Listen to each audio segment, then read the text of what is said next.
Noches a todos y todas las personas que se encuentran en este momento en la plataforma de la Casa Museo Guillermo León Valencia para asistir a la sesión del Seminario Filosofía en la ciudad de esta noche. Les recuerdo, como siempre, que esta actividad se realiza desde la política de extensión a la comunidad que tiene como en su visión y en su misión la Universidad del Cauca, y está apoyada desde la Unidad Académica, Facultad de Ciencias Humanas y Sociales, desde el Departamento de Filosofía y de los grupos de investigación o del Grupo de Investigación en Ética, Filosofía Política y Jurídica y su semillero de investigación ARQUE. Presentamos nuestros agradecimientos al ingeniero Guillermo Hidrobo, que es el que nos mantiene en el aire, y a la doctora Alessandra Collazos, que es la directora de la Casa Museo Guillermo León Valencia, entidad que es la que nos facilita permanentemente esta plataforma para poder realizar siempre este seminario. Esta noche tenemos una invitada muy especial, muy particular. Es Luz Helena Gómez, psicóloga de la Universidad Nacional, es una persona diplomada en transformaciones, creo que es transformación educativa, pero básicamente es la persona más comprometida con estos procesos de salvar la naturaleza, salvar los humedales, salvar las zonas que le permitan a los seres humanos respirar aire puro, caminar, encontrarse con sus soledades o con encuentros amorosos o con encuentros de conversaciones más allá de lo que puede darse en los lugares habituales. Entonces yo creo que vamos a tener una muy hermosa charla esta noche, porque además de que Luz María, no porque esté allí, es una gran conversadora, sino porque el tema me parece que es muy interesante. E incluso cuando ella me lo permita, yo quiero leer 3 paginitas que escribe Ángela Mastretta con relación a estos problemas del amor. Entonces, Luz María, yo creo que aquí todos te conocemos ya, te hemos escuchado muchas veces intervenir y yo quiero darte el uso de la voz de inmediato. Bueno, muchas gracias. Yo quiero que empecemos porque yo he querido que esto sea una conversación. Yo personalmente, a mí que una sola persona hable, no me gusta ni desde la escuela. Presa en disciplina fue la consecuencia de que a mí no me gusta que una sola persona hable mucho, que es más importante escuchar al que participa con respecto a lo conversa que uno propone. Entonces, la propuesta de hoy, la que yo les estoy proponiendo, era pues, el título, Descubriendo el amor en tiempos de pandemia. Y el primero que me contradijo, mi idea inicial no era descubriendo el amor, sino el amor en tiempos de pandemia. Pero Gustavo tuvo la gentileza de discutirlo, porque son esas discusiones que se dan entre nosotros los que producen nuevos conocimientos. Y Gustavo me puso a pensar, porque él puso el título, allá con la Casa Museo, pusieron el título Descubriendo el amor en tiempos de pandemia. Entonces yo le decía, ¿cómo así que descubriendo? Si el amor está ahí, el amor es lo más obvio que hay.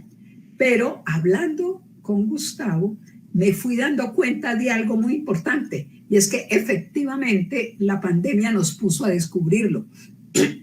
Siendo tan obvio, alguien decía, no hay nada más difícil de ver que lo obvio. Y tal vez, justamente, la obviedad del amor hace que sea necesario descubrirlo. Entonces entré en razón frente al título propuesto por Gustavo y dije, ¿y cómo es eso de descubrir el amor? ¿Y por qué tiene que ver con la pandemia? Yo quiero que además cada uno de ustedes en un papelito y en un lápiz escriban así rápidamente o en el chat como quieran, ¿qué es el amor para ustedes? Su concepto. Porque yo casi que estoy seguro, conociendo a Gustavo, que las 3 hojas van a hacer relación al amor desde una perspectiva que no es la que yo voy a plantear aquí. Casi segura conociendo a Gustavo. Pero de todas maneras, dicho lo que yo tengo que decir, escuchamos la lectura, ¿cierto?, de un párrafo. Y según como inicia el párrafo, vamos viendo si hay coherencia entre lo que yo quiero comentarles, conversar con ustedes, o lo que dice la nota de Gustavo. Porque ya pusieron ahí en su papelito qué es el amor. ¿Alguien lo quiere compartir?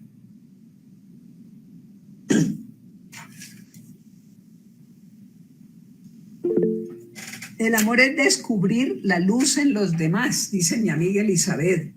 Es muy interesante, descubrir la luz. Cuando uno dice descubrir la luz del otro, ¿qué estará diciendo? Otro, María Eugenia dice, la luz que nos inspira a vivir. Mire cómo la luz de los demás y una luz que inspira a beber, a mirar en los demás, a ver en los demás. Son dos conceptos muy interesantes ligados a la luz. Tienen de común la luz de los demás y la luz que nos inspira. Ahora, ahí hay algo interesante. Eso significa que el amor tendría que ver con la luz. Y aquí hay algo muy interesante. Hay una anécdota. Aquí el amor, en mi opinión, es un sentimiento de afecto, de cariño, de lealtad incondicional. ¿Sí? Ojo que es muy interesante, porque aquí, además de iluminar, aparece el concepto, el otro concepto que es muy interesante, y es lealtad incondicional, que supone que el amor es un sentimiento hacia una persona, ¿sí? No por lo que tiene, sino por lo que es. Y aquí empiezan entonces mis preguntas. Volviendo a Silvia, dice, el amor es un sentimiento. Ojo que están hablando que es un sentir. Ya van dos personas, ¿sí?, que me permite compartir la belleza interna del otro y la de uno con el otro. Ustedes van viendo cómo a medida que van escribiendo nos vamos aproximando a algo que es muy interesante, ¿cierto? Les decía yo, tiende a ser obvio, pero no lo vemos. Entonces me acordé de una anécdota de una persona que estaba buscando algo que se le perdió en la puerta de su casa. Y le dice un amigo, ¿y usted qué está haciendo ahí? No, buscando un anillo que se me perdió. Bueno, ¿y dónde se le perdió? No, pues más o menos falló a buscar. Dijo, no, adentro de la casa. Dijo, ¿y usted qué hace buscando el anillo aquí afuera cuando se le perdió adentro? El otro le contesta, no, lo que pasa es que aquí hay luz. O sea, acaban de mirar la relación entre los dos aportes que dijeron que el asunto era de la luz. O sea, resulta que ahí sería una pregunta, si hay sombra, ¿no hay amor? O sea, si no se ilumina algo y las sombras, no habría amor. Resulta que con base, y ahora miramos lo del sentimiento, ¿no?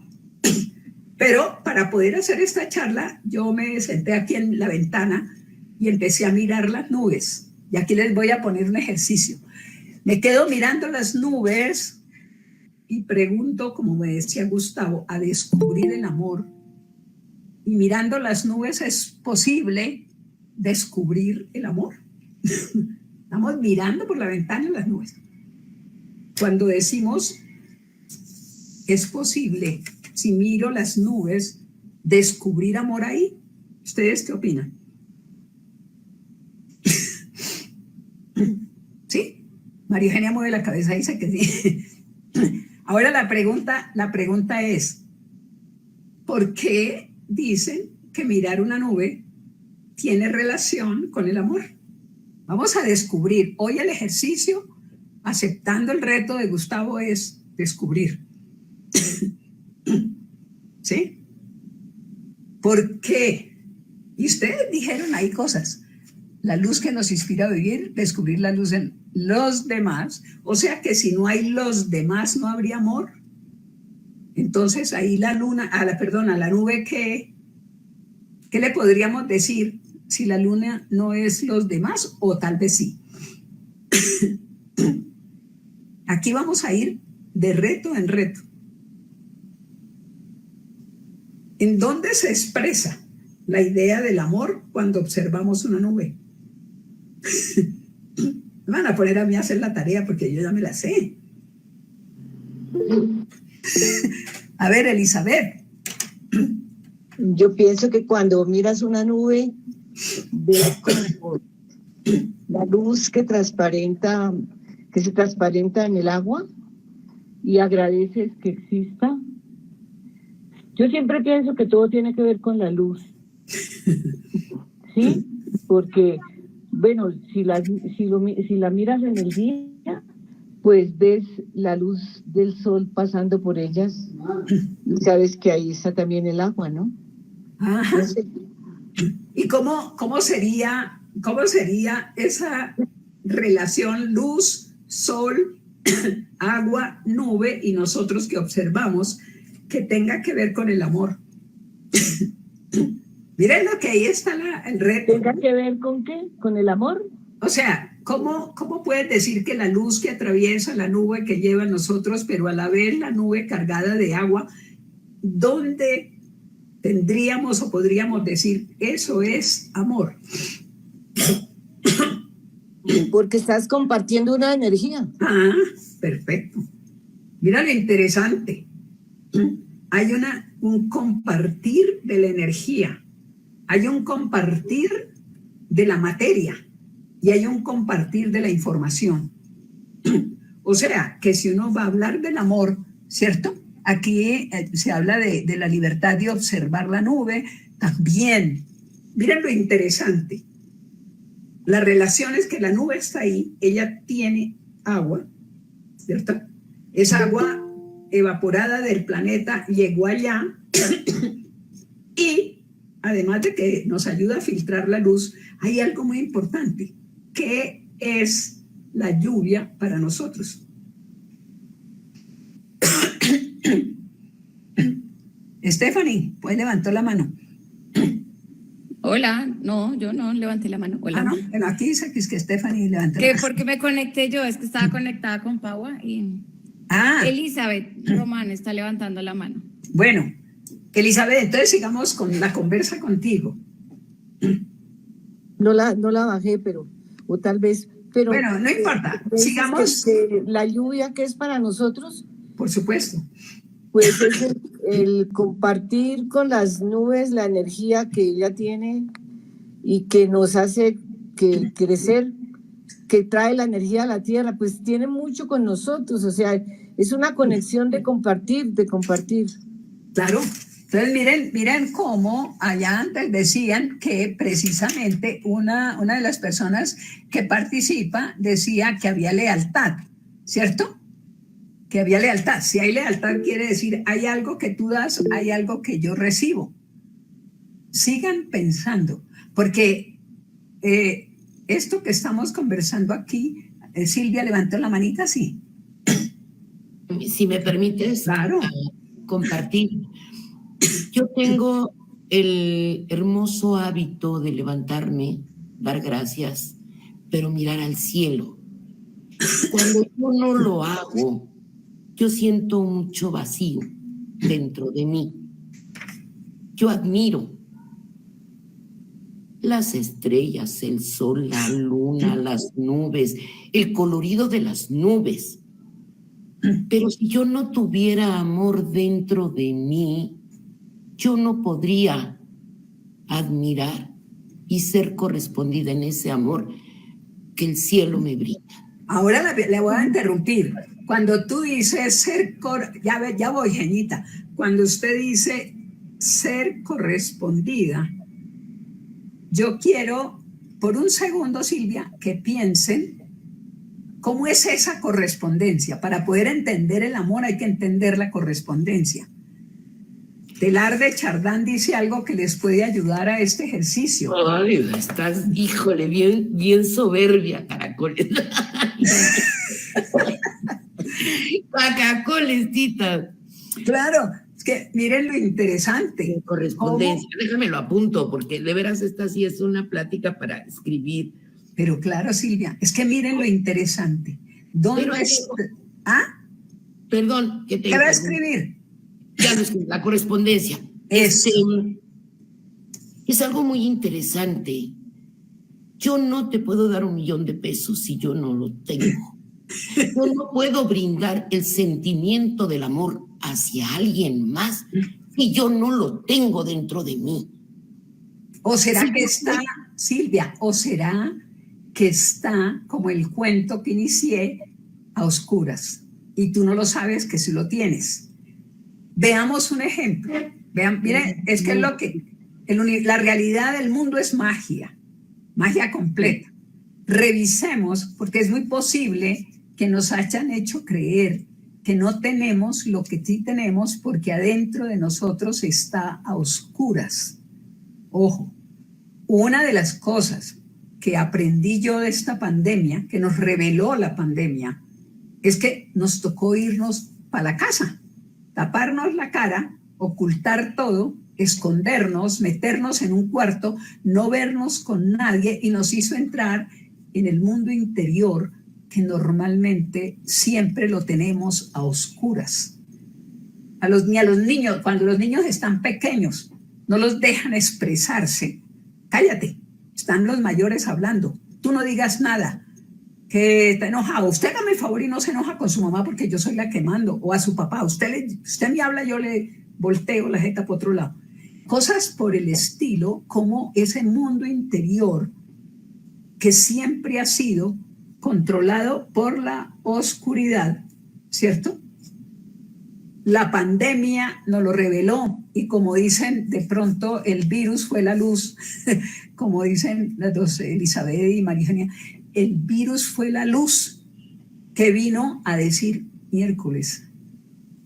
Ojo, Teilhard de Chardin dice, el amor es el aspecto interno, emocionalmente aprensivo de la afinidad que atrae y une entre sí los elementos del universo. Devolvámonos a la nube con la que estábamos hablando, ¿sí? Miremos incluso los conceptos que ponen de grandeza, de libertad. Un segundo, ¿cómo es la correspondencia para poder pensar que las nubes y mi mirada, mi relación con la nube es algo que tiene que ver con el amor? ¿Cómo sería esa correspondencia?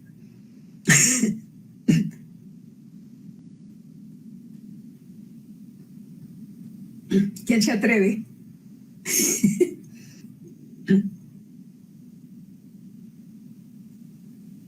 ¿Alguna vez han visto un desierto? Peñita, pónganle el micrófono.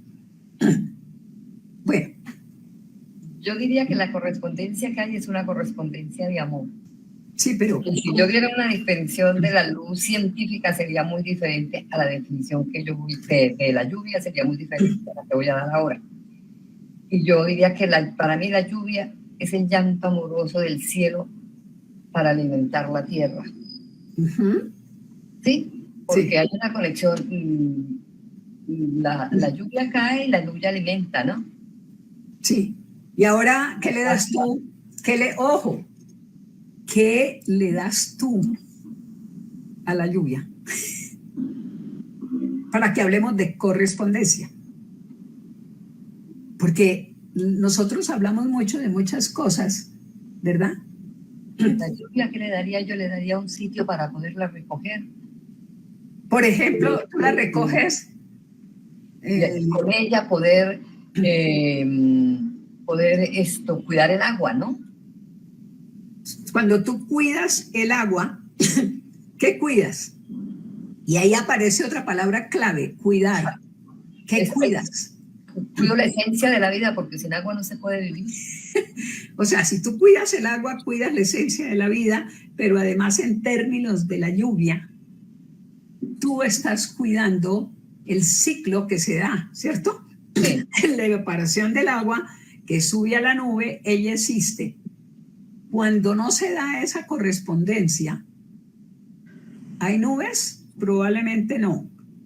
¿Y qué pasa cuando no hay nubes? Aparecen los desiertos. ¿Sí o no? Ojo. Yo quería que miraran exactamente ese concepto de la correspondencia. O sea, responder al otro, con el otro. Elizabeth. Yo le doy a las nubes, yo le doy plantas, yo siembro plantas. Por ejemplo. Y entonces, como hay plantas, pues ellas entran en el ciclo de la lluvia y entonces llueve, ¿no? Porque yo acabo de venir del desierto de África y terrible, o sea, no hay plantas y entonces pues está la arena. Pero, por ejemplo, cuando yo vivía en el Perú, la primera vez que vi que llegó el niño, pasó por el desierto del Perú y todas las semillas que estaban allí florecieron y salieron y era otro mundo, porque la correspondencia entre la lluvia y nosotros pues son las plantas. Como amamos el agua, pues sembramos plantas. Miren lo que acaban de decir. ¿Podríamos decir que se está dando una relación amorosa? Sí. Ok. ¿Cuántas veces a nosotros la escuela o la universidad nos hace pensar en que la nube y yo tejemos relaciones amorosas? Y hay emociones y hay sentimientos. Elizabeth está planteando precisamente que el desierto vacío produce una emoción. Pero ¿es el amor la emoción o la emoción es una consecuencia del efecto que tiene la interrelación o la relación corresponsable entre ellas, en este caso las nubes y nosotros? ¿Ah? ¿Se han puesto a pensar en eso? En que lo que decía Gustavo es, carambas, nosotros miramos la correspondencia. Yo he visto, por ejemplo, mamás que tienen perros y llega el niño y la mamá no le para bolas al perrito, al niño, o al contrario, le paran bolas al niño y no le paran bolas al perrito. Y ahí hay una cantidad de cosas que nos pone a pensar.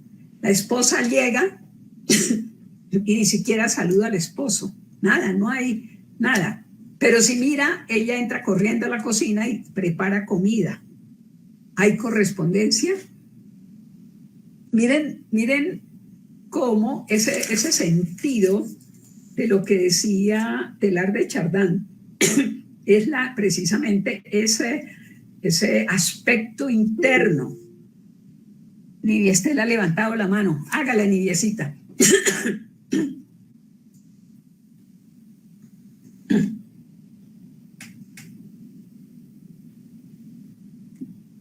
Debes abrir el micrófono, Nivia, para intervenir.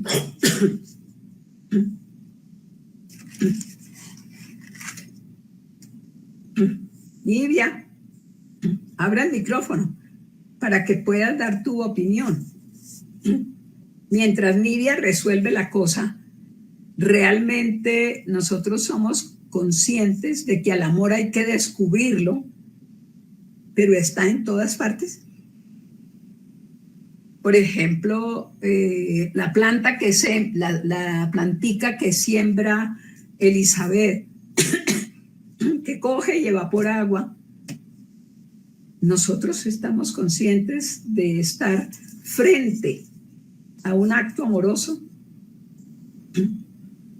porque hemos concentrado, y eso fue lo que le pasó a la pandemia, porque la pandemia lo que revela es que nosotros tal vez habíamos concentrado esa correspondencia solamente con objetos. La casa, el carro, el trabajo.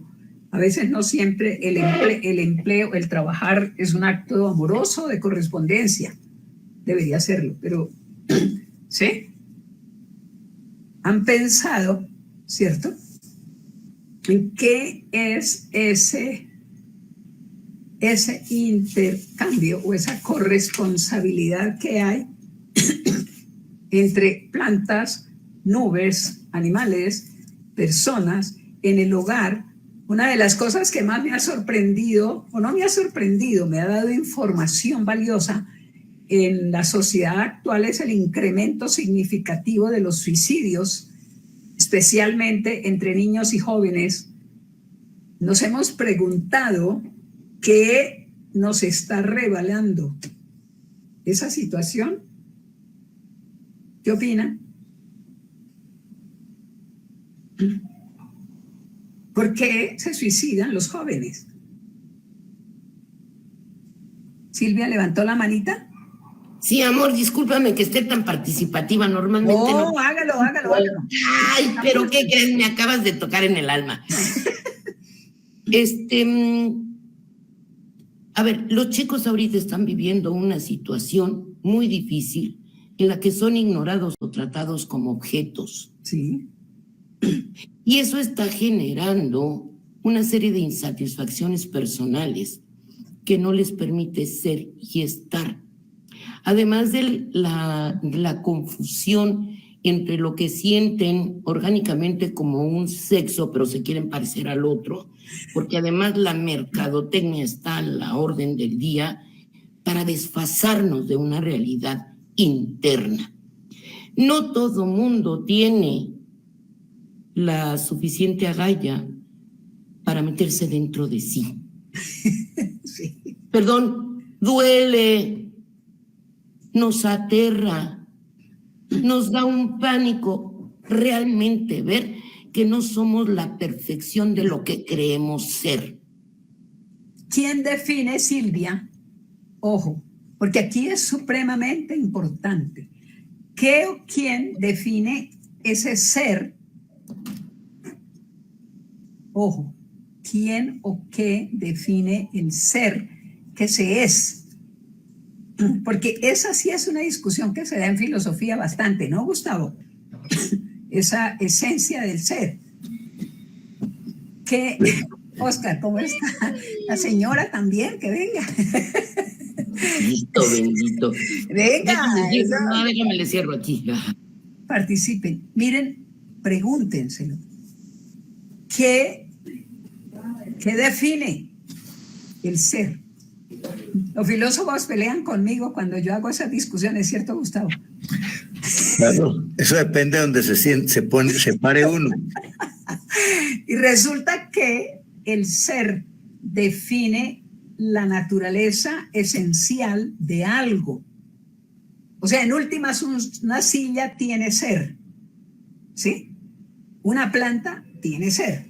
Tú tienes ser, yo tengo ser. Esa naturaleza que nos es esencial. En algún momento, para poder entender el amor, ¿cierto? Nidia está levante la mano. Para poder entender el amor es indispensable comprender que somos un ser, o sea, existimos. Si no, no hay amor. Lo que decía hace un rato Silvia. Una entelequia. Silvia decía precisamente, Silvia decía que el marketing a nosotros nos ha quitado hasta la estructura, o sea, ese ser que somos. Entonces ya soy yo la ropa que tengo puesta. Ojo, en una cultura como esta, si eres niño, tienes un celular, tú eres un ser, porque tienes celular. Pero, pucha, ¿en dónde está? ¿En dónde está en la naturaleza del ser? Y hablar del amor sin hablar del ser es casi imposible. Ni Estela ha levantado la manita, pero no se comunica. ¿Cómo, si cada uno de nosotros nos miramos a nosotros mismos? ¿Sí? ¿Cuál es esa naturaleza que le permite a Elizabeth, por ejemplo, saber que si siembra plantas, ayuda a que haya agua, ¿no? Y las nubes entonces retornan agua. Es una correspondencia amorosa. Fíjese que nos han puesto a creer que el ser está definido por el vestirse o por los objetos que tiene, ¿no? Pero ¿cuál es la naturaleza de nosotros. Por ejemplo, si fuéramos a ver la naturaleza del ser, ¿por qué los chicos, como decíamos con Silvia hace un rato, por qué ese incremento en el suicidio de los jóvenes? Yo lo llamo desesperanza aprendida. Para mí el concepto precisamente que explica tanto suicidio juvenil es, voy a poner un ejemplo para explicar la desesperanza y aprendida, y es que ustedes saben que los osos cuando llega el invierno se encuevan, ¿sí? Ellos se meten durante 3 meses en la cueva y no salen. ¿Por qué? A ver, ¿alguno me puede decir por qué el oso se encueva? Para invernar, Luz María, para invernar. Perfecto. Oscar, va a invernar. Además, yo no mato oso en primavera, porque el oso es tan gracioso. ¿Te acordás la poesía esa? Ajá. Soneto Paula.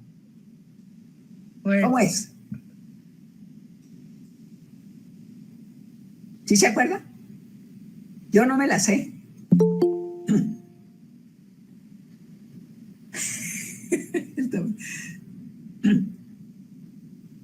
¿De quién es esa poesía? Tenés cerrado el micrófono, Oscar. No te podemos escuchar. Ah, no lo oímos, sí, Oscar. Ah, ok. ya dámelo. Tienes cerrado, ya lo abrí. Le dice, el hombre le dice a la pareja, era Paula, yo no mato oso en primavera porque es tan gracioso. Roberto Temis Speroni. Yo no mato en primavera, segundo, en el invierno duerme el oso. Tercero, en el verano es tan gracioso que no puedo matarlo aunque quisiera. Y sí, pero hay algo interesante y es lindo lo que está diciendo. En primavera es gracioso, en invierno él duerme.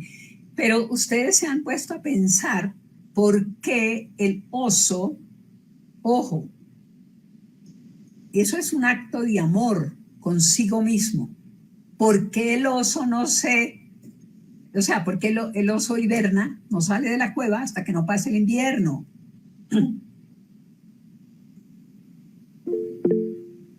Silvia levantó la mano. Silvia, diga. Voy. En invierno el alimento para el oso es un poco difícil de obtener. Exacto. Por ese lado, si él bajara durante el invierno, él padecería hambre y moriría porque no conseguiría su alimento. Perfecto. Entonces su postura es como y me voy a dormir. Por eso. Ese tiempo es su amor hacia él mismo para poder sobrevivir. Perfecto. O sea, el oso es clarísimo en la concepción del amor hacia sí mismo porque él sabe que afuera no hay comida y que sería inútil que él gastara. Los humanos sí hacemos un poco de inutilidades, bastantes, pero el oso en su inteligencia sabe que él gastaría su energía buscando lo que no hay. Eso, ¿cierto? Obviamente es una forma, en cierta medida, de desesperanza. Yo no salgo y por eso hiberna. ¿Qué es lo que nos está pasando como seres humanos? Libardo, ¿qué hubo?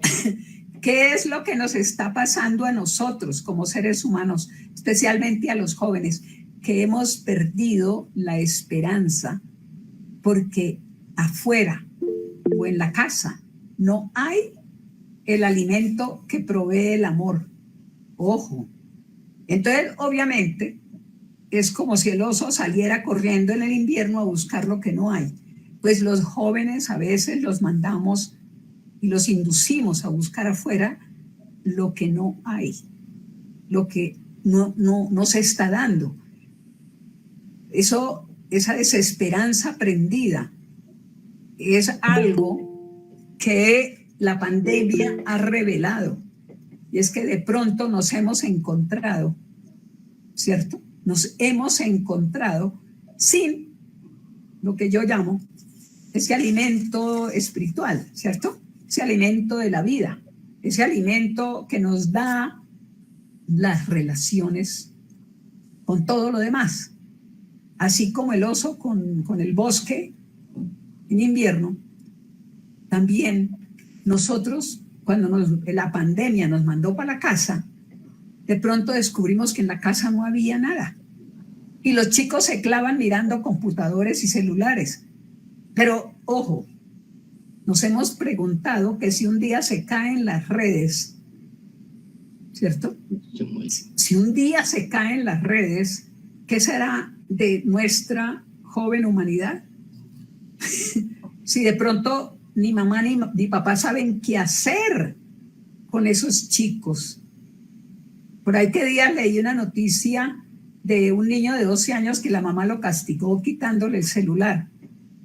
Cuando la mamá llegó, el niño había roto todo cuanto había en la casa. Todo. Rompió todo. Televisores, cortinas, muebles, sillas, las ollas las volvió nada, a los platos, pero todo lo rompió. La señora lloraba y mostraba el video. Y yo me hago una pregunta, ¿qué pasó ahí? ¿Cierto? Se rompió uno de los 3 lazos que unía la identidad de ese sujeto y quedó escindido. Un lazo es el lazo de lo simbólico, el lenguaje y todo lo que lo constituye como lenguaje. El otro lazo tiene que ver con la imaginación, cómo inventar el mundo y cómo es posible que a través de ese imaginar ese mundo, que no necesariamente es el que tenemos al frente, sino el que soñamos, deseamos tener. Y el tercer lazo que une esa identidad es la realidad exterior, esa que nos amenaza. En el caso de la pandemia, encerrar a todo el mundo en esos espacios reducidos de las ciudades, sobre todo de las ciudades, donde ya de por sí el salir del baño es encontrarse con la sala y es encontrarse con el comedor y es encontrarse con todo. Se rompe uno de esos lazos y, como diría Lacan, entonces entramos en la psicosis.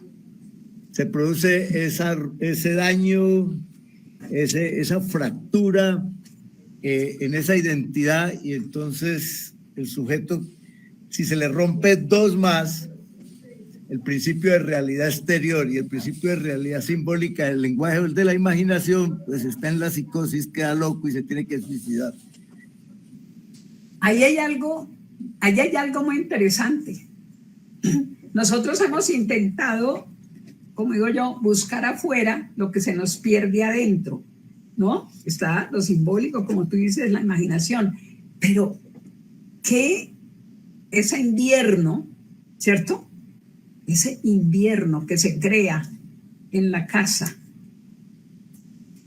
significa que ¿para dónde se fue el amor? ¿En las cosas? ¿En el celular? ¿En la palabra? ¿Para dónde se ve el amor? La vida es un acto de amor permanente, ¿no? El deseo como problema. Ajá. A ver, todos nosotras, creo que abonamos una idea linda del deseo, pero el deseo, tanto encaminado al consumo, es un deseo de muerte, termina siendo un deseo desesperante. A su vez, lo del ocio también. Nosotros, los humanos, tenemos el sentimiento trágico de la vida, diría Unamuno, y también tenemos la desesperación como componente, diría Kierkegaard. Entonces, el humano tiene diría un trípode de cosas, ¿no es cierto?, que se conjugan. Y el amor juega, no sé cómo juega, y amalgama cuando puede. Pero hay un sentimiento trágico en la vida, hay una desesperación en la vida, y somos arrojados al mundo, diría el alemán, que no Heidegger. Sartre también. Sí. Y me permito decir, aunque sea parezca retrógrado, somos una genética también, ¿no? Yo estoy viejo y me doy cuenta que también somos una genética que sobrevive, y que mi existencia tan dispar a la de mis padres, sin embargo, no hace que desaparezcan determinadas sustancias de mi padre y de mi madre. Entonces somos una genética arrojada al mundo con desesperación y con deseos, y esos deseos están ahora absolutamente disparados de la posibilidad de aprehensión de cada uno de nosotros, los que nos dejan un infinito sentimiento de de impotencia, de frustración. Allá voy. Imagínate lo que tú dices. Si el amor, según lo que decía Teilhard de Chardin, era el aspecto interno emocionalmente aprensivo, ¿cierto? De la afinidad que atrae y une los elementos entre sí en el universo. Entonces, miren lo interesante. Esa afinidad, primero, la afinidad se volvió falsa, ¿cierto? Alguna vez entrando con un amigo arquitecto mexicano a un centro comercial, me dijo, ¿sabes? Yo le dije, a mí no me gustan los centros comerciales, voy porque toca, pero no me gusta el centro comercial. Y me dijo, ¿y sabes por qué? ¿No te gusta? Le dije, claro, porque es que yo entro a un centro comercial y no sé dónde estoy parada. Yo no sé en dónde estoy. Y me dijo, esa es la estrategia. La estrategia del centro comercial es que usted no debe saber dónde está parada y lo primero que bloquean son los accesos de la luz del sol para que tú sepas si está por la mañana o está por la tarde. Así que usted no sabe en el tiempo dónde está. Tampoco sabes dónde está parada, si al oriente o al occidente. Y lo más interesante es que, ojo, para provocar el deseo del que habla Oscar, para provocarlo, simplemente las vitrinas están llenas de colores y de olores, imitando los árboles cargados de frutas. Y entonces todos entramos, como los chimpancés, ¿no? a llenar la panza de algo, en este caso colores y olores, pero son vestidos, muebles, ropa, cosas, zapatos, artículos de lujo, una cantidad de pendejadas.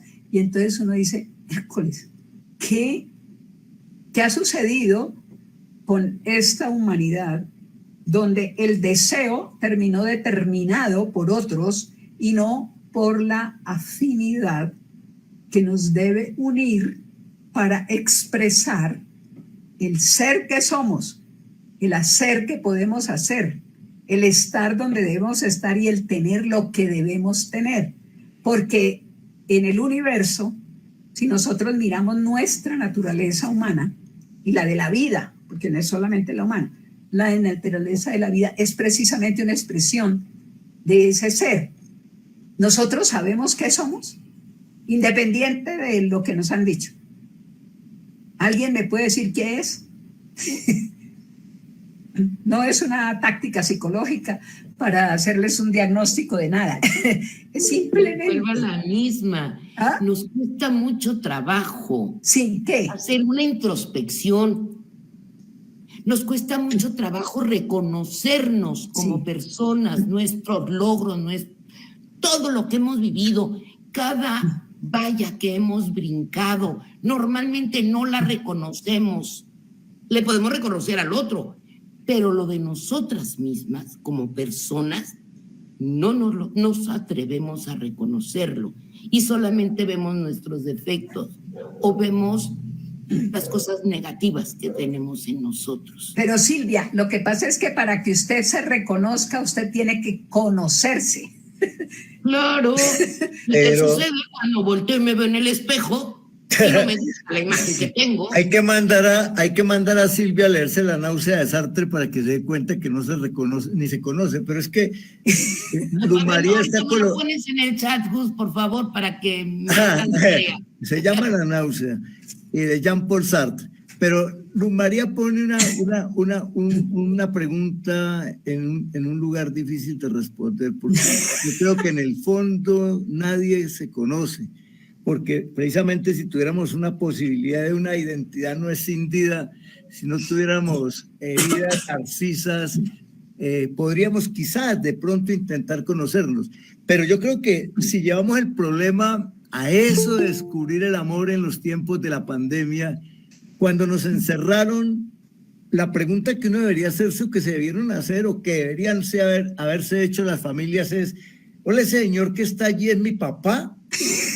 Esa señora es mi mamá. Si yo antes no la veía, yo antes no lo veía y ahora lo tengo allí todo el día y toda la noche y a toda hora. ese ser extraño, cómo empiezo a reconocerlo, cómo empiezo a reconocerme en él, cómo empiezo a construir relaciones necesariamente afectivas y por lo tanto hablamos de descubrir el amor. ¿No? Eso, para utilizar una palabra o la metáfora que corresponda al amor, estamos seres extraños. Era más fácil identificarse con el televisor, incluso con la persona que se encarga de hacer el aseo de la casa de vez en cuando. Y ahora que lo público se mete a la casa y que es a través del televisor donde estamos conectándonos con el mundo, ¿qué pasa con el amor allí? ¿Qué pasa con el deseo? ¿Es posible reconstruir un deseo? ¿Es posible reconstruir unas relaciones amorosas que construyan vida? Ahora, o por el contrario, lo que produjo la pandemia en muchos lugares, sobre todo en los centros urbanos, donde la gente se ve obligada a vivir en unos apartamenticos reducidos a cajas de fósforos, ¿no? Donde caben cómodamente 3 y hay 6. ¿Qué pasó allí? Entonces, sería interesante retornar un poco a ese lugar del redescubrimiento, del descubrimiento. Pero antes, Gustavo, tengo que decirle algo. Antes de que vayas al lugar tienes que existir. O sea, tienes que ser, porque nosotros siempre vamos o al hacer, o al estar, o al tener. En el inglés, el verbo, Juan José, el verbo to be es ser o estar, ojo, en inglés. En español, el verbo ser es distinto al verbo estar, tener, ¿sí? Y esa confusión de la lengua, como dice usted mismo, Gustavo, semántica, nosotros hace que nosotros busquemos y hayamos transformado el ser solo en el hacer. Y a veces solo en el estar, como tú estás diciendo, en la casa, y para completar, la mayoría solo en el tener. Si nos hacemos una pregunta, y tú lo decías, somos vida, ¿alguno se ha hecho la pregunta de qué significa ser vida? Y Juan José quiere hablar. Entonces, Juan José, dele. Gracias. Bueno, me parece muy importante la analogía del profesor Gustavo.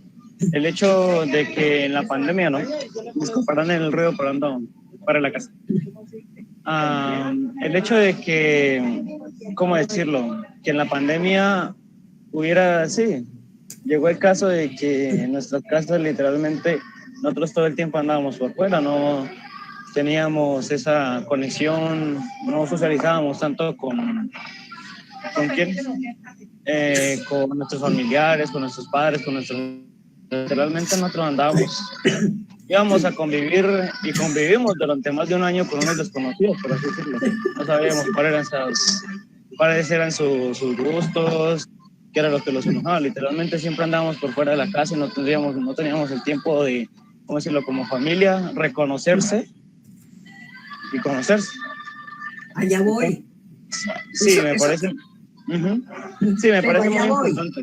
Tal vez sí hubiéramos sido un tris más observadores, habríamos descubierto el amor de una manera de lo común es. Y es una pregunta. Los seres, nosotros somos, una pregunta, ¿somos seres vivos? ¿Sí o no? ¿Somos seres vivos? Pues, somos seres vivos, Luz María. Somos seres vivos. Los que crean que no. Somos seres vivos, pero somos, a ver si me desarrollas un poco la dimensión social, ¿no? Digamos, somos seres vivos, pero individualmente estamos en problemas. Entonces, la configuración social hace a esto que estás al amor. Y lo que está transformada en nuestro mundo es la configuración social. Hay un tremendo disparate que nos proponen como propuesta social y comunitaria. Por ello, las grandes soledades de los barrios esos niños y niñas que andan y adolescentes en las esquinas consumiendo, solo los salva el espíritu tribal. Yo he visto que cuando adquieren la idea de tribu, somos la tribu de tal cosa, capaz de una banda de rock, capaz de no sé qué, adquieren pertenencia. Y es lo que está faltando, ese sentido de pertenencia. Por lo tanto, está faltando el sentido social, el destino social. Pero ahí hay algo muy interesante. Hoy estaba colaborando con el cuidado de mi nieta. 4 meses, va a cumplir 5 meses. Y miren lo interesante. Yo estaba con ella, estaba descansando, la niña también estaba durmiendo y de pronto el perrito, que es de la esposa de mi hijo, empezó a llover y empezó a tronar, pero duro. Y el perrito se vino y me ha despertado, me ha puesto las patas encima. A mí no me gusta que me pongan las patas encima, pero el animal vino y cuando la persona que es la dueña del perro, que cuida al perro desde hace muchos años, me dijo, lo que pasa es que él siente mucho miedo frente a los truenos. Claro, él es un perrito. Entonces yo le dije, ¿y te has hecho la pregunta, lo tribal que la manada? Yo era parte de la manada, ¿no? Era la que estaba ahí. Entonces la pregunta es, nosotros, yo no me había puesto a pensar en eso y le dije, acabo de caer en cuenta de algo muy interesante. Somos la manada, pues yo soy parte de la manada, así no sea ni dueña ni viva ahí, sino voy de vez en cuando. Él tiene un recuerdo, llamémoslo ancestral, de qué significan truenos y rayos, una amenaza de incendio forestal que es su casa. Acuerden, ellos son lobos, o sea, ellos vienen del bosque y entonces nosotros establecemos correlaciones para comprender, como me pasó hoy a mí, poderme poner en las patas del perro, ¿cierto? Y entender que él vino a la manada porque él piensa que está más cuidado, ¿cierto?, por la manada cuando un rayo de esos queme el bosque donde él vive. Ancestralmente, aunque ya vive en una casa, nosotros establecemos, ¿cierto? Nosotros honestamente pensamos en que eso es un acto amoroso. Él confía, alguien hablaba aquí de la lealtad, él confía que si se incendia el bosque, alguien lo va a salvar. El amor por sí mismo. El amor, la vida, es egoístamente altruista. O sea, el perro piensa en él, ¿cierto? Y espera que la manada o la tribu, como dice Oscar, lo proteja. Eso es lo que le pasa a los chicos en la calle también. O sea, son tantas las pérdidas que hemos tenido porque la pandemia nos incendió la casa. La pandemia nos puso en riesgo global como humanidad. Y resulta que llegamos allá y es como si el perro no me pudiera reconocer a mí en el momento del miedo. Entonces, ojo, esa parte, tomarnos el trabajo de reconocer. Antes de entrar en las profundidades de la filosofía, entremos en las superficialidades de la cotidianidad. Y es que todo ser vivo busca mantenerse independiente de la incertidumbre. En el universo no hay certezas. Niviecita, levanta la manita, pero conecte porque va como 3 veces y no logro que la Nivia pueda hablar. ¿Cómo hacemos? Gustavo, ¿usted le puede decir a Nivia? No, yo pues es lo mismo que le estás diciendo tú, pues si no logra abrir el micrófono. Bueno. Ese filósofo Spinoza, ese panteísta, sí, claro. Spinoza dice, eso se llama conatus. Y es pues Schopenhauer lo llama voluntad de de poder, de vida. Nietzsche también lo llama así, voluntad afirmativa de la existencia, ¿no? Eso es propio de eso que tú preguntaste o que llamaste, o que Oscar habló de animal, lo animal, lo vivo. Los seres vivos llegan a la vida para morirse, por lo tanto, todo el tiempo que permanecen en la vida están afirmándose en una existencia. Ah, bueno, pero mira que no es para morirse que llega uno. Claro, sí. Heidegger tiene una frase que es contundente. Cualquier ser es un ser para la muerte. No, yo le voy a... Y como uno termina muriéndose, entonces necesita existir. Esa es mi pelea con los filósofos. No, pero si tú te vas a morir como cualquiera de nosotros. No, pero espera. Hagas lo que hagas. Entonces, el problema es persistir. Pues es que una cosa es vivir y otra cosa es existir. Tú existes en el lenguaje, pero vives como vive cualquier planta, cualquier animal, cualquier ser vivo. Vives dentro de un ciclo, de un determinismo biológico. Sí, pero ojo, yo le voy a dar una guerra ahí, la hijo de madre, mano. Y es que resulta, Gustavo, que hay algo importante. Los seres vivos, obviamente, somos frágiles, temporales, ¿cierto? Eso no hay discusión. Pero el asunto es que la esencia de la vida es cómo superar la fragilidad y la temporalidad hasta donde les sea posible. Si nosotros... Y esa es la razón de existir del amor.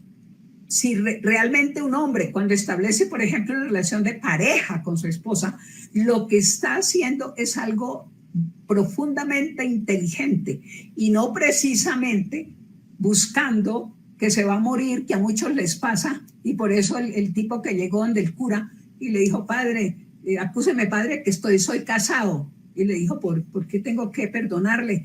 Dijo, pues padre, es que no sé, porque entonces no sé por qué estoy tan arrepentido.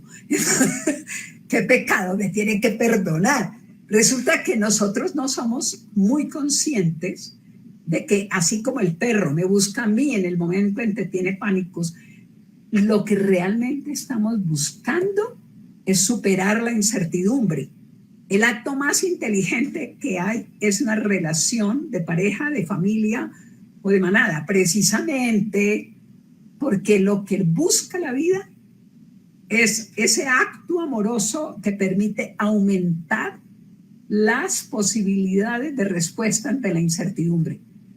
No precisamente, obviamente, si no responde a la incertidumbre se muere, pela la gata, y los filósofos tienen razón, pero la esencia de la vida es precisamente ver hasta cuándo logra encontrar en sus respuestas la inteligencia que le permite mantenerse lejos de la incertidumbre. Entonces, el amor, mira que esa es una discusión muy de fondo, porque ese potencial es lo que define la vida, no es la muerte. Lo que define la vida es el potencial para responder. Y si no, ¿por qué estamos nosotros los que estamos participando de esta reunión vivos? ¿Cuántos se murieron? ¿Por qué no nos morimos si es un hecho que la muerte era un hecho? Y resulta que aquí donde estamos, todos nos encontramos con el virus, con la pandemia, y algo hizo posible, ¿cierto? Algo hizo posible que estemos reunidos hoy aquí. Nos hubiéramos podido morir, porque es un hecho que se muere. Pero ojo, ¿qué hicimos para estar vivos? Pues aprovechar el potencial de vida que todos tenemos. No sé. ¿Sabe quiere hablar? Levantó la mano. Ya dice Gustavo. ¿Quién quiere hablar? Yo casi nunca participo en estas reuniones porque es que pues me encanta oír a Luz María, entonces más bien me quedo calladita. Pero ¿tú crees que la disminución del amor en la pandemia, en algunos casos, porque hay que ver, cada persona tiene su cuento, digamos, de la pandemia, se debió a la incertidumbre, a no saber qué va a pasar mañana, si se va a morir mi esposo, si me voy a morir yo, si no me puedo ver con las personas. ¿Es la incertidumbre la que tuvo la culpa?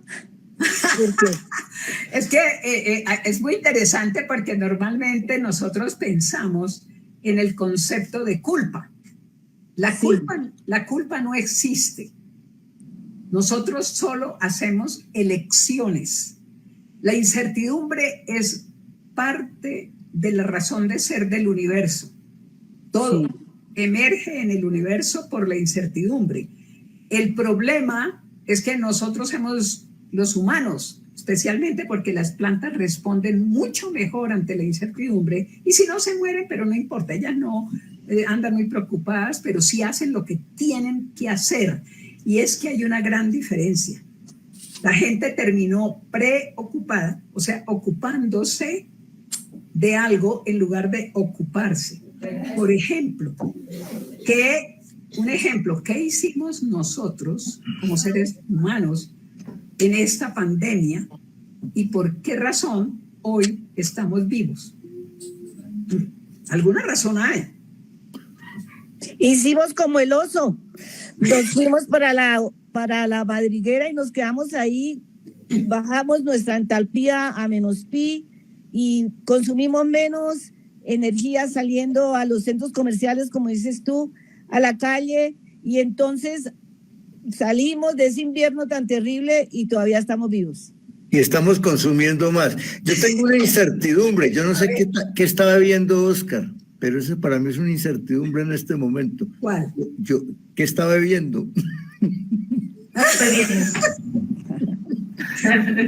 Salud. Bueno, aquí acaba de Gustavo dar con el humor, acaba de hacer algo. ¿Realmente él tiene una incertidumbre o tiene una ausencia de información? No, es una incertidumbre porque no sé qué estaba viendo. Si estaba viéndose un Calvet o se estaba viendo qué tempranillo. Pero mire el ejemplo, pero mire, Gustavo, el ejemplo del concepto de incertidumbre. Realmente lo que tienes es un desconocimiento, pero ¿cuál sería la incertidumbre? ¿Será que yo tengo aquí en mi casa un traguito para poder imitar a Oscar y compartir un salud? ¿Qué es la incertidumbre? ¿Te das cuenta que tengo una incertidumbre? Don María. Hágale. A la incertidumbre, agregarle un análisis, te lo pido, del miedo, que el gran enemigo del hombre, la mujer, el miedo, invadió el miedo, ¿sabes? Entonces, en primer lugar, el miedo es el gran enemigo del conocimiento, ¿no es cierto? ¿Y por qué? Aquí voy, Silvia, a meter la cucharada. Acuérdense que ese es el papel que yo dije que iba a jugar. Resulta que el miedo es una de las respuestas más inteligentes que ha encontrado la vida. Lo que pasa es que nos enseñaron a tenerle miedo al miedo y estamos jodidos, pero si uno dice qué es el miedo, ojo, así como es bueno saber qué es un ser vivo, también es bueno reconocer esas emociones y esos sentimientos ligados, por ejemplo, a la incertidumbre. ¿Qué es el miedo? Silvia. El miedo impide el conocimiento profundo. Por ejemplo, me refiero a ese miedo que impide dar un paso más en el conocimiento porque no te bancás la respuesta de la realidad. Por supuesto que el miedo como sobrevivencia, como determinada prudencia, ¿no es cierto?, no arrojarse a cualquier muerte, ¿no es cierto? Pero el miedo es un gran enemigo de las personas. Creo que es el fundamento incluso de la posibilidad de ser dominados. A ese nivel nada más. Después del miedo prudente estoy de acuerdo contigo. Por eso, ahí hay algo interesante. Mira lo que acabas de decir, posibilidad de ser dominado. ¿Qué pasa cuando existe la posibilidad, volvemos a la incertidumbre, de ser dominado? Mira, eso que acabas de decir es importantísimo. El miedo a ser dominado, ¿qué implica? Y eso es un problema de la educación. Y aquí que estamos donde hay tantos educadores y tanta gente, ¿qué significa? Ojo, el miedo, y eso es de lo de los niños, y eso es lo que está pasando a la juventud que se suicida. El miedo a ser dominado, oprimido. Pero ¿qué significa ese miedo en términos de la vida? ¿Y por qué? ¿Cierto? El miedo es una respuesta amorosa, que no siempre es la mejor, pero no friegue. Si usted no siente miedo, se lo lleva el que sabemos, ante ciertas circunstancias. El miedo es el que hace que no cruces una calle cuando viene un carro que viene a toda velocidad y se pasó el semáforo en rojo. El miedo es una respuesta de inteligencia. Entonces, ojo, entonces tenemos miedo a que nos domine el carro que viene a toda velocidad y se pasó el semáforo en rojo. O... Luz María, estás diciendo todo lo contrario de lo que vos sos. Vos no tenés miedo, Luz María, no me vengas con conversar. Estoy de acuerdo. El miedo me impide abrazar a la mujer que quiero porque tengo miedo. Ahora sí me hicieron reír, qué bárbaros. Esa Luz María está tratando de escapar por las ramas.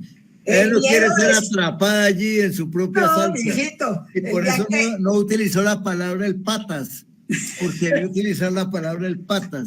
Claro, es que ella está metiéndonos en el cuento pues del miedo físico, que es una cosa, a otros tipos de miedos. ¿Pero qué es el miedo? El miedo al amor no es un miedo físico. El miedo al dolor no es un miedo físico, porque el dolor no es un problema físico. O sea, hay miedos que amenazan la existencia de los seres humanos, y si hablamos de por qué los muchachos se suicidan es porque le tienen miedo a la vida, porque no tienen horizontes, porque estos muchachos no saben para qué están allí, qué están haciendo. Porque no saben. No saben porque no se les ha creado ni siquiera las condiciones necesarias para existir como seres humanos. No, pero no hay que crearles. Voy a intervenir, ahí voy. Primero va Esther. Por aquí de Esther que no ha hablado. Bueno, es que resulta que toda la vida nos han dicho que no hay que tener miedo. Nos han enseñado desde pequeño. Espere, Silvia. Hay que tener miedo y ahora hay que tener miedo. Espere, que están hablando dos personas. Esther, hable usted primero, que no ha hablado, y luego siga Silvia. Adelante. Es que toda la vida nos han dicho que no hay que tener miedo, y entonces ahora la cantidad de miedos que tenemos, la diversidad de miedos que tenemos, entonces, bueno, ¿hacia dónde vamos? ¿Cómo hacemos?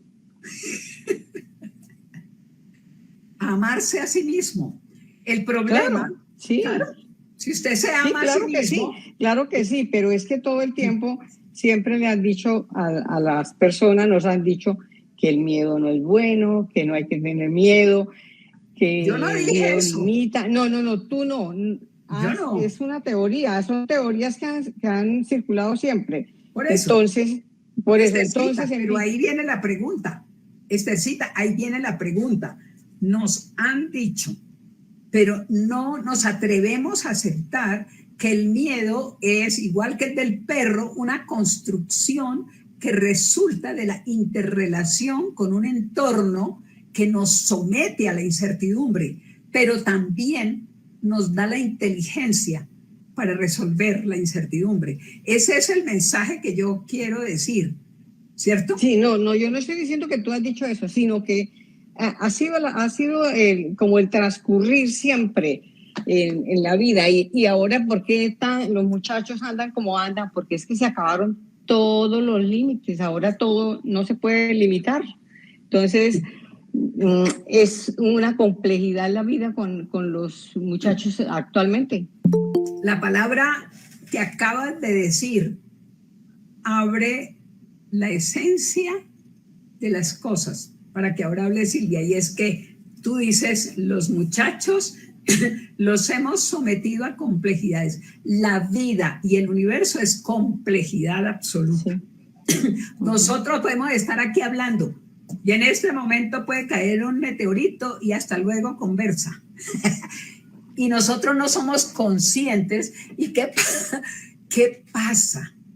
Tal vez hasta que no estemos en la condición del meteorito, recibiendo el efecto del meteorito, esa respuesta de miedo ante el meteorito no vamos a encontrar, por ejemplo, como hicieron las ratas, que fueron los mamíferos que supervivieron a los dinosaurios, es porque ellas, las ratas, eran tan pequeñas, pero tenían una respuesta genética creada para la incertidumbre, y es que sabían abrir huecos en la tierra. Oscar, la pregunta... ¿Ah? No, Oscar, contestale a Luz María. No, pero espere, Luz María. Oíme, Luz después María, de que nos caiga el meteorito, ¿qué sirve? Si somos ratas, espere, si somos Te voy a ratas, contestar con el principio de autoridad, Luz María. a mí nadie me ha mandado. Bueno, yo sí te voy a mandar a través de Borges. Dijo Borges, siempre el coraje es mejor. O sea, el coraje, eso que estás diciendo... Siempre el coraje es mejor, dijo Luis Borges. Pues era Borges, Mira, dice... ¿Y qué es el coraje? Siempre el coraje es mejor. ¿Qué es el coraje? Yo no creo. Siempre el coraje es la valentía, ¿viste? El arrojo, la audacia. Siempre el coraje es mejor. No podés, desde el miedo, adoptar una posición digna y solucionar un problema. Nunca el miedo soluciona problemas. Sí, otra cosa es precaución. Tal vez, incluso un poquitito de precaución y un poquitito de audacia. Pero desde el miedo no se soluciona nada. No seas parecerista del miedo, Luz María. El miedo es horrible. Oiga, Osquita, yo no he dicho que el miedo, yo solo he dicho que el miedo es una respuesta genéticamente construida, pero tiene una función y es hacer el coraje, es hacer la voluntad y darle la razón a Borges y a usted. O sea, póngale cuidado. Es que esa parte. Sos muy inteligente, Luz María. Es el problema. Sos muy inteligente. Te quiero decir, las grandes mujeres de la historia, los grandes hombres resolvieron en definitiva el miedo que habrán tenido, por supuesto, el arrojo, la audacia y la valentía. Tenemos que pregonar ese mundo porque no vamos a poder salir de esta, ahí está, debilidad de los deseos, la debilidad del consumismo, la debilidad del pensamiento que no se anima a pensarse a sí mismo. No se anima, tiene miedo de pensarse a sí mismo. Entonces tenemos que ser en un punto heroicos, aspirar a eso, aspirar, ¿sabes qué? A decir, ahí se acaba, ¿se escucha? Sí, lo estamos oyendo, Oscar. Aspirar a tener una muerte digna, ¿sabes qué? No morir atropellado debajo de no sé qué, sino morir en una actitud con el revólver en la mano. No se puede aspirar las muertes de miedo. ¿Sabes qué? La forma de la muerte termina definiendo la vida de la persona. Pero hasta ahí llego, pues estoy tomando mucho vino, entonces los conceptos vienen de ahí. A ver, Esther y Silvia, que hace rato levantaron la manita. Diga, si me das permiso, hablo y participo. Desafortunadamente no soy filósofa. Estoy en este grupo gracias a Janet, que es la que me ha invitado a participar en esto. Y yo lo único con lo que he lidiado toda mi vida es conocerme, es hacer una introspección hacia mí misma, el ir viendo mis habilidades, mis fortunas y mis desfortunas como persona, como Silvia. En este momento yo podría decir que si a mí algo me faltó en educación desde niña, fue que me enseñaran a hacer la introspección para que yo conociera mis fortalezas, mis debilidades, y a partir de ahí poder generar amor, proyección y no ser un agente dependiente del consumismo y de la mercadotecnia. Y no nada más por comprar artículos, sino lo que la misma televisión o los medios de comunicación te dan, y ahí empiezas a agarrar, discúlpenme la expresión, pendejez y media. Y en ese momento te olvidas realmente de tu ser, de tu esencia. ¿Por qué? Porque te quieres comparar con, porque te quieres ser fulanito, porque tú quieres vestir como Juana la Chana. En fin, toda una serie de vaciedad, pero no de interiorismo, no de hacer una introspección y pelearte continuamente contigo, porque lo que acabas de hacer no es ético, porque lo que acabas de decir ofende. Y si a ti no te gusta esto, ¿por qué lo estás haciendo? Y si no tenemos ese tipo de educación desde pequeños, en donde nos enseñen a manejar nuestras emociones, no vamos a ser gentes, vamos a ser robotitos. Y perdón la expresión y perdón mi participación. Esta ha sido una super mega plática en la que pude participar y pude compartir algo de mí, y de lo cual te felicito, Luz, porque eres una mujer bellísima. Gustavo, Oscar, o sea, los que de manera cotidiana comparten sus conocimientos. Exacto. Y tú muy honorable cuando eres capaz. Eso es parte del conocimiento que vas adquiriendo. Y es que tienes la capacidad para interactuar contigo misma. Lo que pasa es que volvemos a lo mismo, y tú lo decías, nuestra sociedad hace que lo primero que nos tengamos que negar es a nosotros mismos, y tú aquí estás demostrando que no aceptaste esa negación, esa imposición o esa autoridad. Libardo quiere decir algo. Yo la felicito, Silvia. Ay, te agradezco mucho, y de verdad ha sido... Voy por 67 años el próximo mes. ¡Oh, qué maravilla! Y de esos 67 años, yo creo que llevo como más de 50 en la búsqueda interna, en el conocerme, en el saber por qué reacciono. Yo soy amor, literal. Sumamente amor, porque es lo que yo quiero recibir del universo. Perfecto. Pero aún así, me gana la soberbia, me ganan mis pecados capitales, y entonces es cuando dices, ¿y por qué? ¿Por qué? Y vuelvo a insistir, yo creo que parte de la educación de los niños desde que están en el kinder es enseñarlos a conocer sus emociones y a conocerse a sí mismo. Y te puedo jurar ante un altar que la sociedad cambiaría. Sí. Cambiaría de manera armónica, y seríamos armónicos con el universo y seríamos armónicos con todo mundo. Pero si no nos conocemos y solamente permitimos que la ira, la violencia, el miedo y todos estos sentimientos o emociones que tienen su función de ser, pero que no los sabemos manejar y nos meten en cada conflicto, yo creo que si nos enseñaran a manejar esto desde bebés, tendríamos una mejor sociedad en todos los aspectos. Ahí le digo algo. Ahí le digo algo. Ahorita, Libardito, te doy la mano, pero voy a decirle algo. Si algo me han enseñado los nietos y el nieto y las nietas que he tenido la capacidad de observar, es que ellos sí lo saben hacer y lo manejan divinamente. Las emociones, ellos las manejan. Otra cosa es que nosotros hemos perdido la competencia para entender a los bebés, a los niños y a las niñas.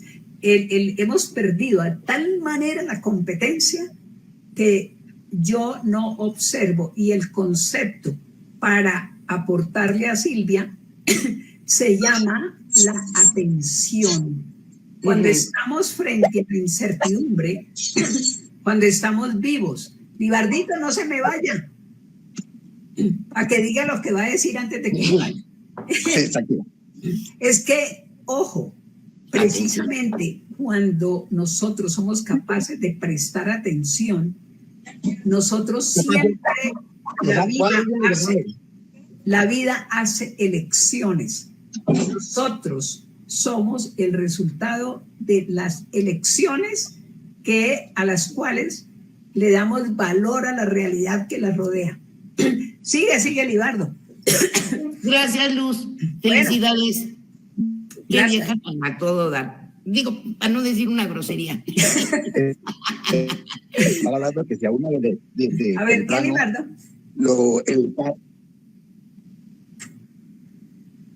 No lo estamos oyendo. que si a uno desde temprana edad, si a uno lo educara. ¿Me oyen? Sí. Esperen un segundito. Tranquilo, coja el segundo.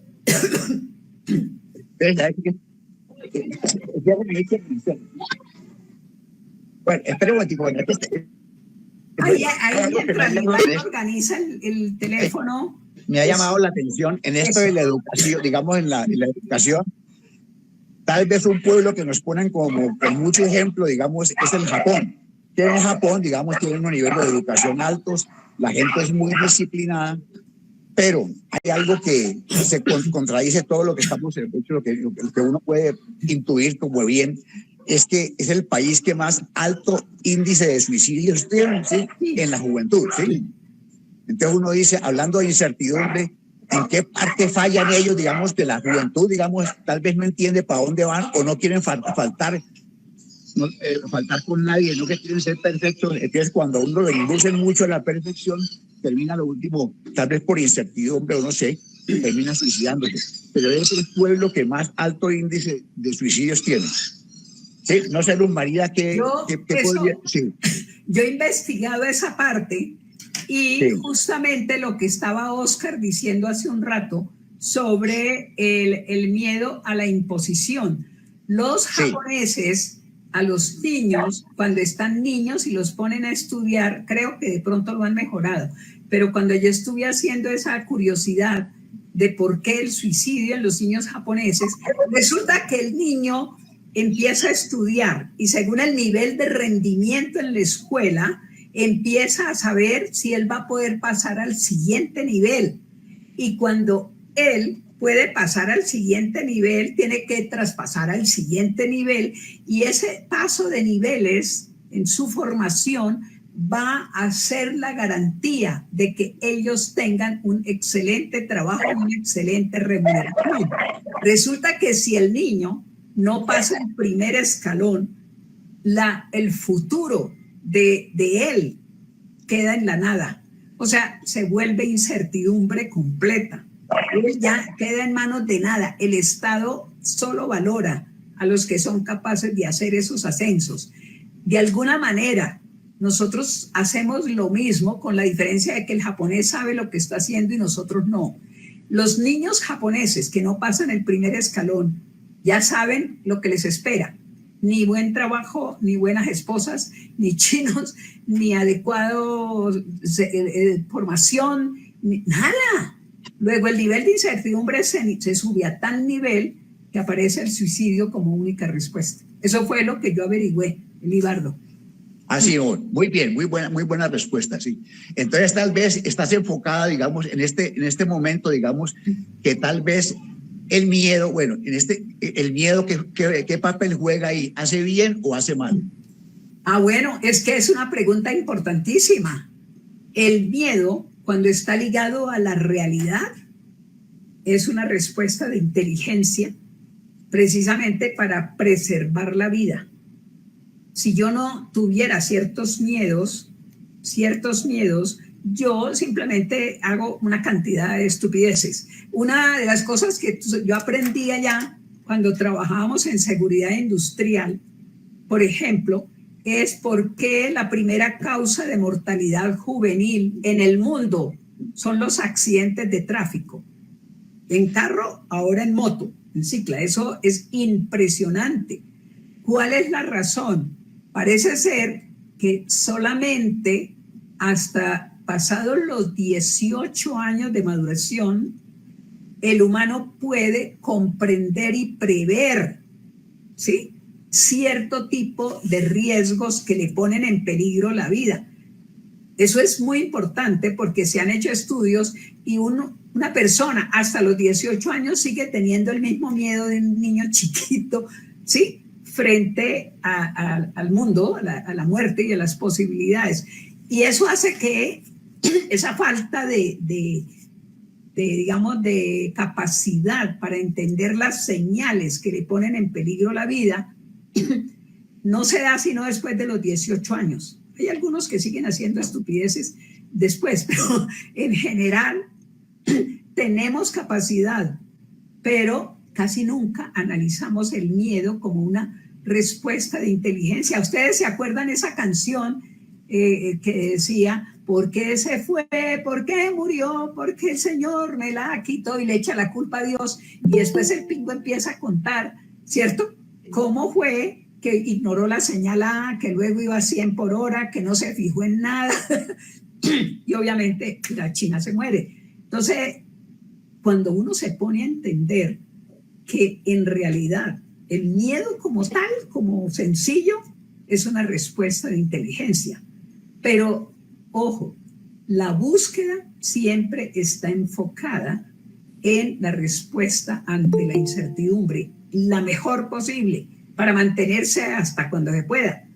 Y la vida hereda eso de nuestros hijos. Cuando nosotros somos capaces de enfrentar incertidumbre, le estamos regalando también a los hijos y a las hijas esa capacidad. La tienen por naturaleza, pero lo que decía Silvia, pero la educación hace que la neguemos y no la enfrentemos. Y eso nos lleva al tema precisamente del amor. ¿Qué vendría a ser el amor realmente? Son las opciones que tenemos todos disponibles, algunas más, unas menos, de nuestras formas de ser, de hacer, de estar y de tener, para atender nuestras necesidades, cumplir la función, por supuesto, permanecer el mayor tiempo posible, si se nos da la gana, porque puede que no queramos. Pero, pues siga. María, si no fuera que tengo amor por vos, me enojaría. Has hecho una apología del miedo que me pone vamos a tener que revisar nuestro amor. Hágalo. Nuestra relación amorosa. El viejo Aristóteles le estaría diciendo al oído a Luz María: el hombre por naturaleza busca la felicidad. El problema es cómo, dónde, cuándo y para qué la busca. No, ¿y qué es? Porque el problema... No. La felicidad siempre será un estado de satisfacción, que eso es muy personal, eso no es colectivo. No. Aquí lo voy a contradecir para que Qué pena, pero yo estoy parado en el viejo Aristóteles. Yo no estoy... Luz. Sí, Elizabeth. Luz, una respuesta a la incertidumbre es la resiliencia, ¿cierto? Eso que es necesariamente la resiliencia es eso. Hemos perdido tal vez eso, y yo quisiera saber qué pasó en tiempos de pandemia, porque a mí no me cambió nada el amor ni la vida, porque siempre estoy en casa. O sea, no sé. No, y además la tienen bien cuidada, Elizabeth, y usted se sabe. Pero además, yo siempre he pensado que yo tengo una hija especial, una chiquita, una muchacha con síndrome de Down, y pues ella me trajo a mí mucha luz. Primero fue mucha incertidumbre, porque como que conocía yo el futuro, como los niños japoneses que conocen el futuro, de que en esa época el futuro era, cuando nació mi hija, era más incertidumbre que ahora. Pero entonces como que ella me da tanta luz, y por eso yo digo que el amor es luz, es encontrar la luz en las otras personas, la energía, es el reflejo de la luz de esas personas en mí. Y entonces, no sé, es que hubo la gente como que abandonaba sus madrigueras para irse al trabajo, irse a trabajar pues para traer sustento, y cuando se tuvo que llegar a la madriguera no se encontró. ¿Qué fue lo que pasó? No entiendo. Ahí es muy interesante esa entrada a la madriguera, porque resulta que en esta sociedad nosotros hemos transformado los hogares, no en la madriguera amorosa, donde la madre abraza a los chiquititos y el papá cuida la entrada para que no se van a comer, sino que el papá de pronto le pensó y le tocaba ir a trabajar como loco afuera a ver si podía traer bienes y dejar herencia a los hijos y una cantidad de cosas que no dialogan, que no conversan, y la madre también en muchas de nuestras expresiones, no todas, pero hay mujeres muy buenas que ayudan, colaboran, etcétera, y hacen equipo. Y entonces la madriguera se vuelve, por ejemplo, lo que tú dices, cuando nacía un hijo con Down o como especial, lo que fuera, papá y mamá entraban en pánico porque lo que tú dices, la incertidumbre se volvía la dueña y señora. Pero cuando hay inteligencia, y me consta que en tu caso la hay también, es que cuando hay inteligencia, el amor, que es la corresponsabilidad frente a la hija, el cuidado frente a la hija, y usted piensa lo que quiere afuera con respecto a los Down, pero es mi hija, es la nuestra hija, y nosotros le vamos a enseñar todo lo que ella necesita hoy. Ella es una niña autónoma, es una niña que sabe resolver una cantidad de cosas como consecuencia del acto amoroso de ustedes dos. Nosotros en algún momento nos ponemos a pensar con honestidad y con cariño por nosotros mismos en cómo esos hijas o esos hijos que tenemos o los niños pequeños han recibido aumento de probabilidades de respuesta ante la incertidumbre. Eso es el amor. Y en la medida en que contribuyamos a que puedan resolver eso, nosotros sabemos que hemos hecho bien la función. Libardo, ¿usted quiere decir algo? No, él está cerrado, pero ya tenemos que ir cerrando, Luz María. Ay, fue puerta, se acabó. El tiempo se acabó. Antes de que... ¡No! Está muy buena la plática, por Dios, de mucho aprendizaje. Claro. Hemos dejado a Luz. Luz María que nos revuelva todo. Ay, no solamente que nos revuelva todo, sino que desbarató el formato también, todo. Acabó con todo el mundo. Pero eso es inteligencia. Y ha mantenido a 21 personas aquí pendientes de a ver si le resuelve el conflicto, si o no se descubrió el amor en tiempos de pandemia o qué fue lo que pasó en la pandemia, porque finalmente nunca supimos. No, pero Ribardo quería la respuesta. Si en tiempos de pandemia el amor fue descubierto de otra manera. Exacto, era lo que yo quería. Propósito conseguido, que tuvieran otra perspectiva. La pandemia produjo la gran incertidumbre. Perfecto, la materia, la información y la energía que se vio aquí. Si salimos de esta crisis, de este virus, ¿será posible? María. Espera que Ribardo va a hablar. María, quiero agregar algo. Es que yo tenía problemas ahí con el teléfono. Yo no sé, Luz María, pero yo siempre consideré que el cielo en mi casa estaba de puertas para adentro, con mi esposo, con mi familia, con mis hijos. Entonces, para mí la pandemia no fue esa tragedia en que se acabó el amor, en que se acabó esto, en que se acabó lo otro, porque siempre fue de puertas para adentro el cielo del amor. Entonces yo no sé por qué yo no veo por qué tal vez generalizaron que en las casas no había afecto, que no había amor, que no había comunicación, que no había lo otro, cuando no, en muchas partes sí existía eso. Yo creo lo mismo. A ver, Libardo. No, bueno, no, gracias, Luz María. Me diste una gran respuesta en cuanto a qué, por qué la juventud exactamente en Japón, digamos, y son muchachos de menos de 18 años, son pelados, mejor dicho, muy jovencitos, se suicidan, ¿no? Y me diste la respuesta y algo de música que era ¿por qué murió? ¿Por qué se fue? Sí, porque resulta que a esa edad es que cuando ve los pelados, menos de 18 años, montados en una moto, esos son unos suicidas completos. Lo mismo cuando van manejando carro. Entonces, pues viene que, digamos, no sé, toman decisiones supremamente rápido ante la incertidumbre, no manejan bien la incertidumbre y se suicidan. Gracias, Luz María, por una buena respuesta. Y Libardo, con esa espérate un momentico, Luz, con eso que acaba de decir Libardo, digamos, de mandar a Luz María la voz senior, porque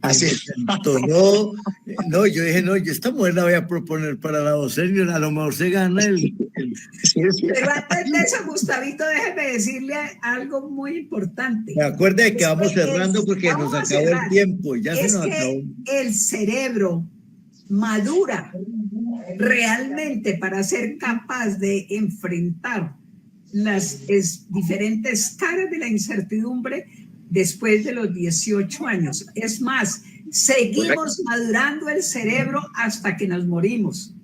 Sí. O sea, entre más edad, más inteligencia frente a la incertidumbre. Ok, muy buena respuesta, muy buena, Luz María. Gustavito, ya, porque si no, no me callo en la jeta, como decimos en Santander. Luz, muchas gracias. Silvia, que nos lleva a todos el pato. Muchas gracias. Gustavo, Oscar, Librado y demás que participaron, muchas gracias. Buenísimo. Hoy duermo con mucha riqueza. Eso es el amor. Riqueza. Has tenido más de 20 y pico de personas pendientes de si te mandamos para la voz senior o no. Qué padre charla, de verdad. Gracias, buenas noches. Muchas gracias, la pasé deliciosísimo. Chao, Luz María, chao.